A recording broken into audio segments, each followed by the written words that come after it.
सहित पृथक पृथक यज्ञों का कथन 24वें श्लोक से लेके 32वें श्लोक तक दिया हुआ है। ठीक है, 24 श्लोक से लेके 32वें श्लोक तक दिया हुआ है चौथे अध्याय में।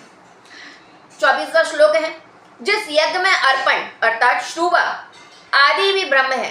अर्पण यानी भेंट करना, शुभ मतलब आहुति डालने की करछी, और हवन किए जाने योग्य द्रव्य ब्रह्म है तथा ब्रह्म रूप कर्ता के द्वारा ब्रह्म रूप अग्नि में आहुति देना क्रिया भी ब्रह्म है।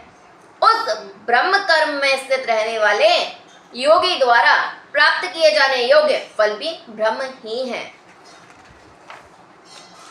दूसरे योगी जन देवताओं का पूजन रूप यज्ञ का ही भली भांति अनुष्ठान किया करते हैं, और अन्य योगी जन पर ब्रह्म परमात्मा रूप अग्नि में अभेद दर्शन रूप यज्ञ के द्वारा ही आत्म रूप यज्ञ का हवन किया करते हैं।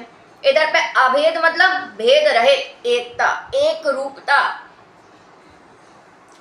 पर ब्रह्म परमात्मा में ज्ञान द्वारा एक ही भाव से स्थित होना ही ब्रह्म रूप अग्नि में यज्ञ के द्वारा यज्ञ को हवन करना है।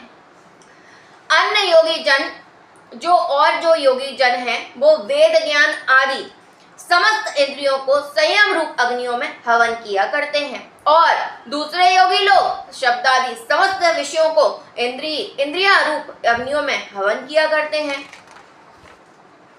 दूसरे योगी जन इंद्रियों की संपूर्ण क्रियाओं को और प्राणों की समस्त क्रियाओं को ज्ञान से प्रकाशित आत्म संयम योग रूप अग्नि में हवन किया करते हैं। सच्चिदानंद घन परमात्मा के सिवाय अन्य किसी का भी चिंतन न करना ही उन सबका हवन करना है। कई पुरुष द्रव्य संबंधी यज्ञ करने वाले हैं, कितने ही तपस्या रूप यज्ञ करने वाले हैं, तथा दूसरे कितने ही योग रूप यज्ञ करने वाले हैं, और कितने ही अहिंसा आदि तीक्ष्ण व्रतों से युक्त यत्नशील पुरुष स्वाध्याय रूप ज्ञान यज्ञ करने वाले हैं। यहाँ पे स्वाध्याय का अर्थ क्या है? वेदाध्ययन, मतलब अपने स्वयं का पढ़ना, पाठ करना। और